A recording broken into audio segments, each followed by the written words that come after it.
name? It's Kristen Bear. Kristen Bear. I don't know if that's French. I don't know what that accent was. I'm sorry, Crystal. Yeah, Kristen Bear. Siento. Kristen Bear. The brothers have been to a few famously haunted locations. Is there one you guys would have loved to have the brothers, or one that you guys would love to have the brothers investigate? Yes. Yeah. Amityville. Oh. We've never been there, right? I never have, no. No, but I mean, the Winchesters have never, we never. Right. Yeah. Yeah. Also. The dog walker's here. Well, that's okay, because I would love for the brothers to go to the Winchester Mystery House.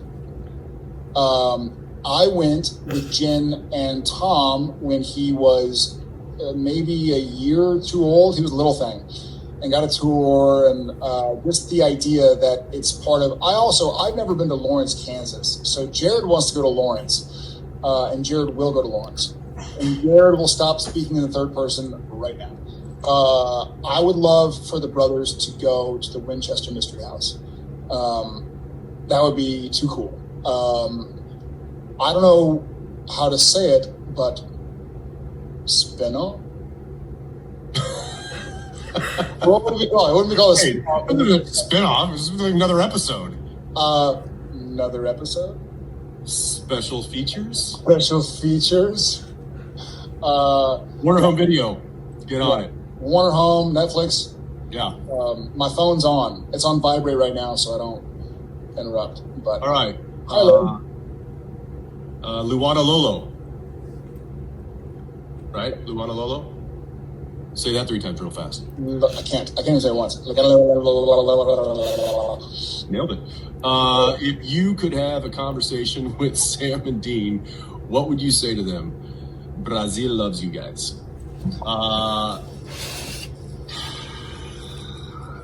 Well, don't leave the bunker. Don't leave the bunker. Yeah. Stay there. It's cool. Like, take a vacation. Take a vacation. There's other hunters out there. Yeah. We're trying to quit trying to carry the load.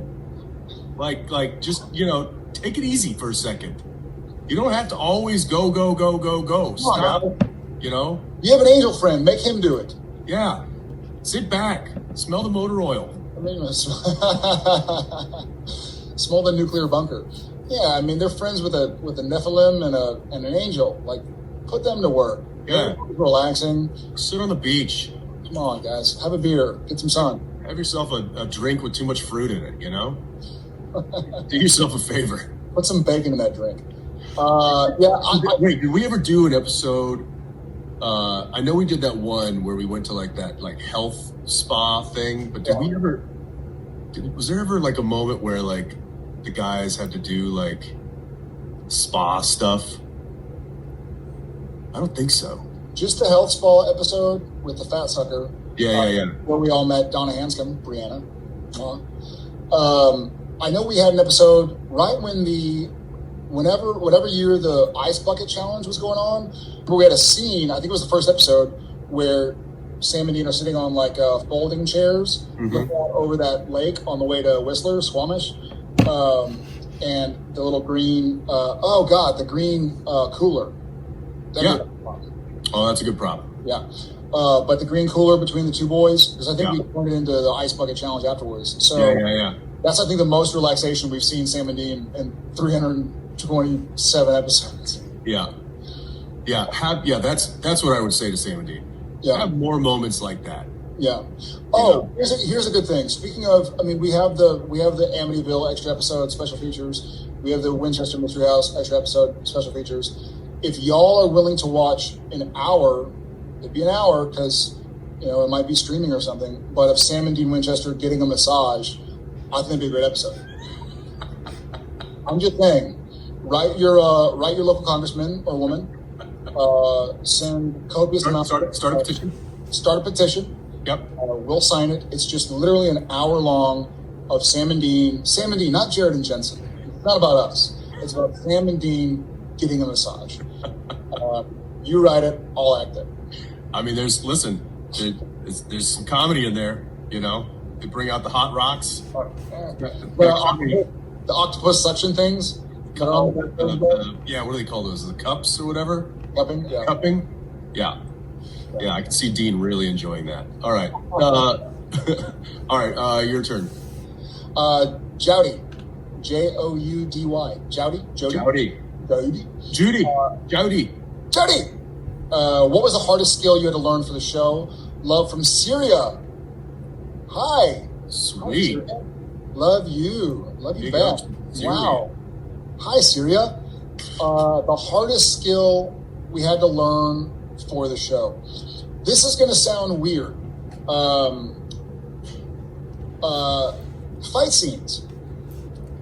Because of this. Because when you fight or hit something, you're fighting or hitting something. Whereas for fight scenes, you have to train yourself to like punch 3 inches away from something.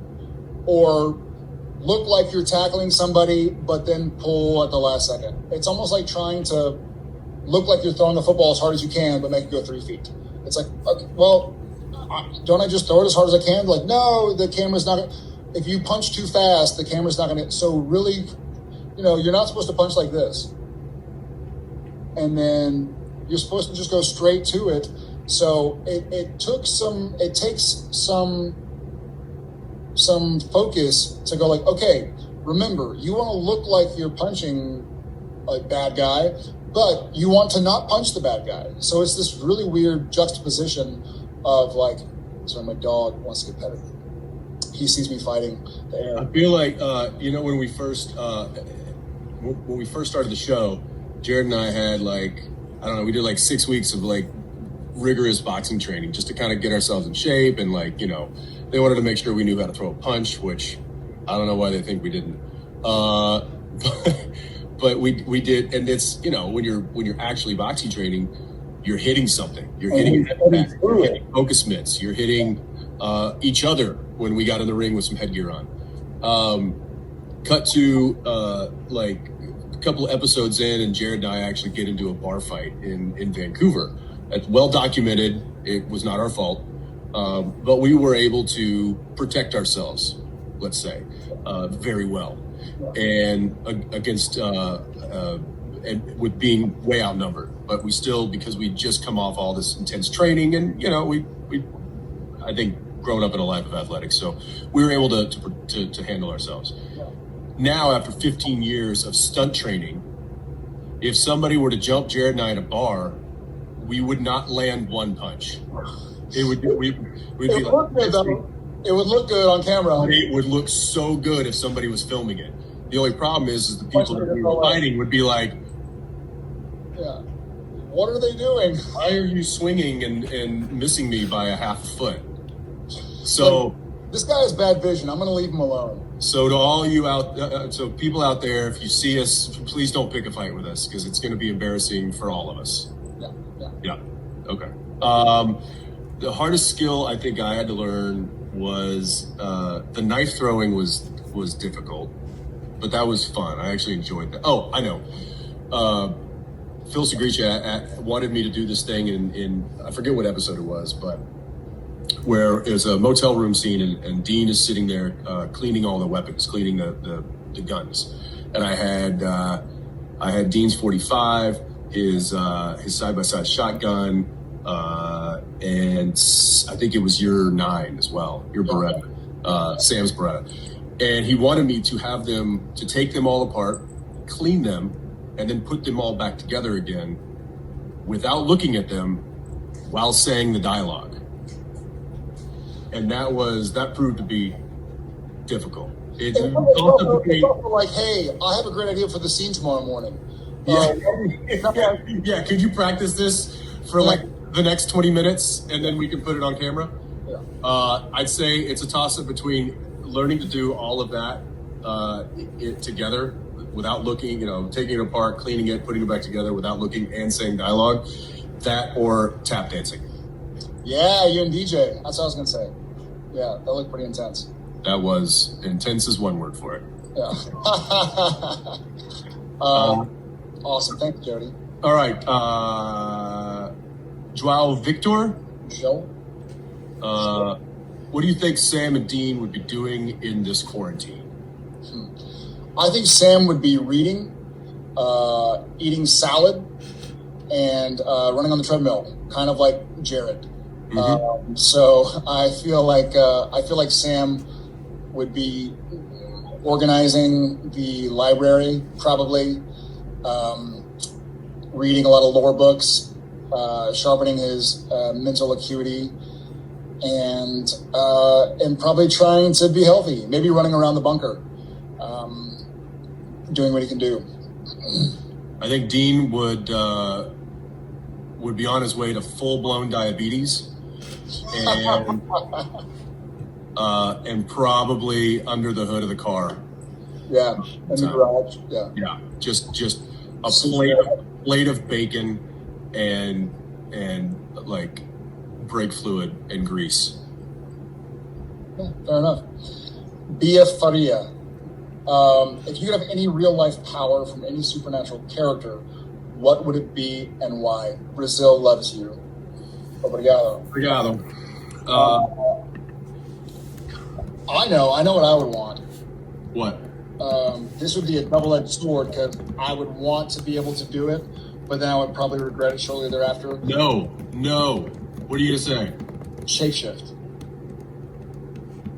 You know what I mean? I thought you were gonna say read people's minds.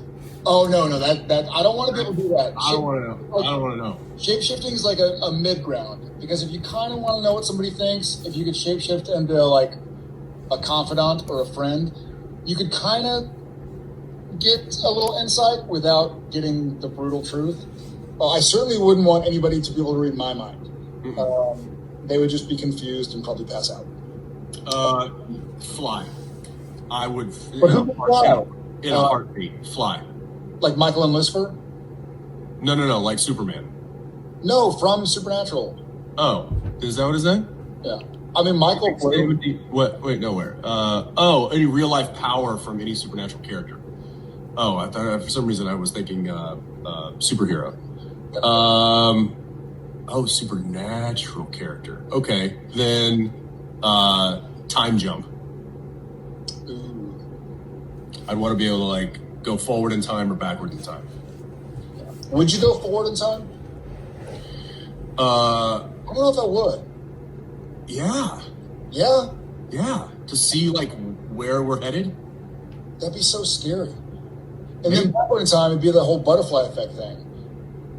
I read some funny... Yeah, don't touch anything. I read some funny, like, I don't know, Instagram meme or something like that about, like, 2020 must be the year where somebody in the future has figured out how to go back in time because there have been so many things that keep on going wrong and then vanishing, like the murder hornets. Like, the murder hornets were going to kill everybody, and then because somebody went back to, like, 1970 and swatted a fly or something, and they morphed, and then all of a sudden they're gone. Did you see the owl that flew into the patrol car and the cop crashed? Yeah, it was like a giant barred owl. What? And there's like a picture of it in the front seat. And who was it? I think it was Patton Oswalt. He wrote, "Oh, great! Now they've activated the owls." Oh no, it was Andy Richter. It was Andy Richter tweeted. It was like, "Oh, great! Now they've activated the owls." Yeah, but I think going forward and backwards might be like a little bit of hi to Coda, everybody. Sorry, buddy. Coda. He won't leave me alone. Yeah, this must be like the butterfly effect year. Time jumping would be a lot of fun. There's the Starbucks that I go to back home. I just go in and grab a coffee, but they've always got question of the days, like what the question of the day is, and it's like, would you jump out of a plane? Would you? Or like, are you allowed to? Or it's like, what's your favorite time of year? Like, what's your favorite season?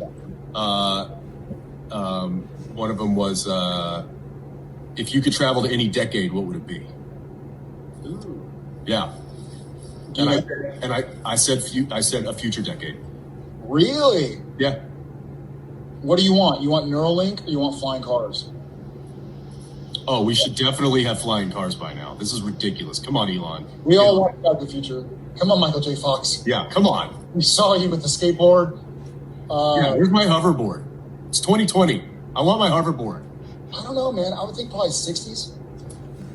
Yeah, what's funny is it kind of called into, and maybe this is just because of the climate of our society right now, but it called into like where we were as a country, kind of on a social aspect, and it's like, and that's why I was like, sure, there'd be a lot of decades I'd like to go back to, but I certainly know that things weren't right back then. Yeah. So I think that's why I said future, because hopefully we're doing it better than we've done it. Or there's just nothing. We all have guilt. It's just a barren wasteland, and it's like, oh, okay, let me go back to the present, future, and start selling everything I have. This is where everybody who's logged into the Zoom is like, this is depressing. Wow, these guys are on lockdown for 7 days. I'm crying now. Yeah. Thanks for the question. All right. Okay. Anishka Rao. Is that Brazilian? Anishka Rao. What's your most memorable moment from Supernatural? Lots of love from India, Jared and Jensen. Lots of love back. So cool that people from all over the world are coming to visit. I don't feel so lonely anymore. India, right on. Most memorable moment. That's hard. That's like asking what your most memorable moment of the last 15 years of your life has been. There have been quite a few. Yeah. Very memorable moments. I think if I were to try and think about 5, because a few come up. I remember shooting the last scene of the pilot. We got work to do, closing the trunk. I remember, and this didn't happen on camera, but I remember Phil Segrisha, bringing him back up again, during the filming of the 200th episode, he had all the actresses who were playing Sam and Dean and Bobby Singer perform Carry On, My Wayward Son for the cast and crew. So we just sat in the auditorium at this high school here in Vancouver and they performed it. I remember being so, like, chills everywhere. Like, I didn't know I had pores on my shoulder. Everything was just like goosebumps. And that was pretty emotional. And again, back in season 10, we didn't know that we'd go much beyond 200. We hoped, but you never know. So there have been little, more than a specific moment, there have been kind of like pit stops along the way. Obviously season 4 with Jen, and season 6 was it with like Frenchman. I remember there have been certain times where I've almost felt like I'm on the outside looking in. I know filming that video with Misha announcing that 15 would be our 15th and final was memorable. It was sad, and I felt very sad and very proud at the same time. I remember that scene with Curtis as Metatron and Jensen as Dean. I'm proud of us, because that was another one of those moments where I was like, man, if this all ended, if the show doesn't get picked back up, I am proud of us. And so it seems like all of these moments, like the We Got Work to Do in the pilot, or seeing Carry On performed by a bunch of talented young actors for our 200th episode, or acknowledging that we're about to be 15 and final, have been moments where I was like, I don't allow myself to be proud of myself very often. I always feel like I have work to do, so maybe that's a combination of realizing I got work to do. And Jensen and I sitting here in our apartments, we got work to do. 7 days of quarantine work before we get to do the fun work. But also I am proud of us. So I think it's been a conglomeration of those moments, I suppose. There was a moment that happened last year, and it wasn't on the show, but it was certainly Supernatural related, and that was that I'll never forget. And that was the last time we took the stage at Comic-Con. Oh God!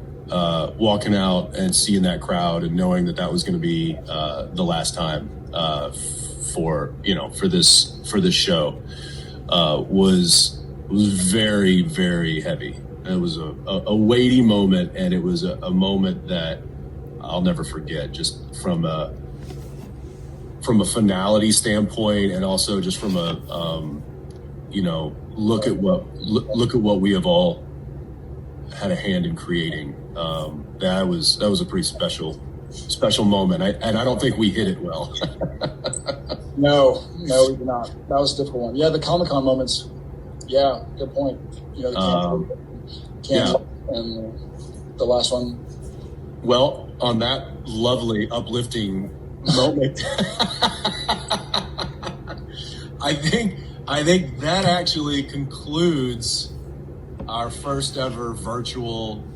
See, look at this, 15 years in and we're still having firsts. It's ridiculous. It is ridiculous. Ridiculous. COVID can't stop Supernatural in the fandom. That's right. COVID can't kill this fandom. Not even a try. That's I guess that's it. They're telling us to wrap it up.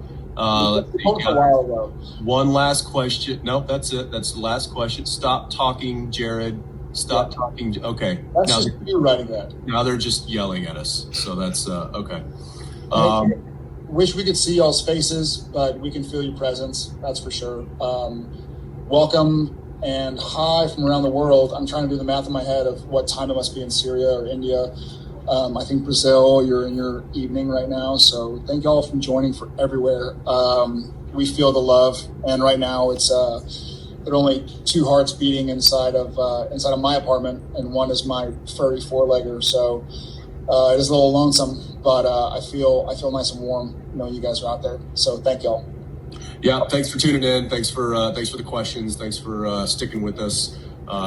We hope you had a little entertainment during this crazy wacky time that we're all in. But stay safe. We miss y'all. Can't wait to see your smiling faces without a mask on soon.